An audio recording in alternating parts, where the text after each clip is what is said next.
બોટાદમાં મુસ્લિમ યુવાનોએ માનવતા મહેકાવી 57 મહિલાઓના બચાવ્યા જીવ। બોટાદ જિલ્લાના સાળંગપુર સેંથળી ગામ વચ્ચે મોટી દુર્ઘટના ટળી હતી। બજરંગ ટ્રાવેલ્સ નામની ખાનગી બસમાં સુરતથી યાત્રાળુઓને લઈને સાળંગપુર દર્શને આવ્યા હતા।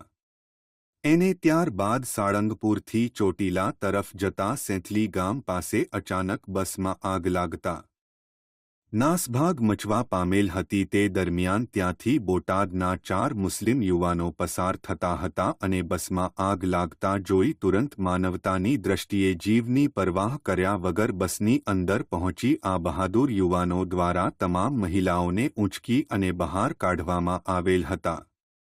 જ્યારે બસમાં બેઠેલા યાત્રાળુઓ સાથે વાત કરતા જણાવેલ કે બસની નીચે આગ લાગવાના કારણે બસનું તળિયું ખૂબ જ ગરમ થઈ ગઈ હતું, જેથી કરી કોઈ પણ નીચે ચાલી શકાય તેવી હાલત ન હતી। તેમ છતાં આ મુસ્લિમ યુવાનો દ્વારા અમોની મદદ કરી અને બહાર કાઢેલ અને અમારો જીવ બચાવે હતો। આ બનાવમાં તમામ મહિલાઓ સુરક્ષિત અને આબાદ બચાવ થયેલ હતો તેમજ બચાવવા ગયેલ આ 4 મુસ્લિમ યુવાનોને પણ થોડી ઘણી ઈજાઓ થવા પામેલ હતી।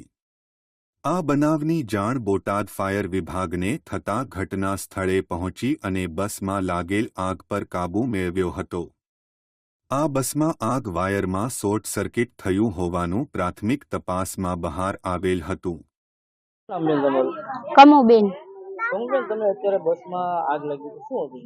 ક્યાંથી આવ્યા છો અને કઈ જગ્યાએ જતા હતા? સુરત થી આવ્યા હતા અને સાળંગપુર થી દર્શન કરી અને ચોટીલા જતા હતા।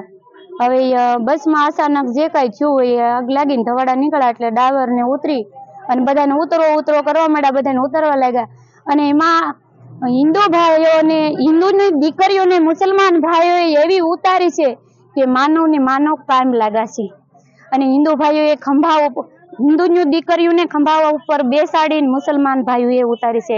એવી મદદ અમારી કરી છે। અમારા જીવ જોખમ ના કોઈને નથી થઈ। એક માડીને થોડુંક પગે બળાશે પણ એ નીચે ઉતરતા પતરું ગરમ થયું હોય ને એટલે બીજા કોઈને નથી થઈ। પણ મોટો આભાર અત્યારે અમારો મુસલમાન ભાઈઓ છે। અરુણભાઈ જાંગડ અમે બોટાદથી ભડિયાદ જતા હતા ને એક બસ સળગતી હતી તે જોઈને અમે તે જે શ્રદ્ધાળુ હતા સુરતથી લોકો દર્શન કરવા માટે જાજા ઉંમરલાયકો હતા તે બસ સળગતા એમને બધાને અમે સહી સલામત ઉતારી લીધેલ છે અને કોઈની કાંઈ જાનહાનિ નથી અને બધા સુરક્ષિત છે અને અમે એની જે કામગીરી કરી છે એ અમારા ગ્રુપ પ્રમાણે જે અમે જાતા હતા ને જે ઇન્સાનિયત માટે કામ કર્યું છે। જે કોઈ 2-4 ખાલી મહિલાઓના પગ બળ્યા છે, બીજા બધાને તમે ખેંચીને ઘા કરીને બહાર કાઢ્યા હતા।